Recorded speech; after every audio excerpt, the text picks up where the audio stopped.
Kā kļūt slavenam un bagātam? Mēs visi gribam naudu un slavu, vai ne? Un par šīm lietām mums māca tāda zvaigzne kā Ašvini.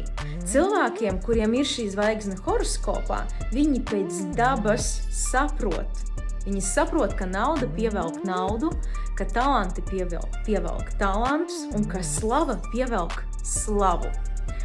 Un noslēpums, šis zvaigznes noslēpums. Lai pievelktu slavu un bagātību, tev jābūt tik drosmīgam, lai pirmkārt apzinātos savus talantus, tev jāsaprot, kurās jomās tu esi ļoti labs.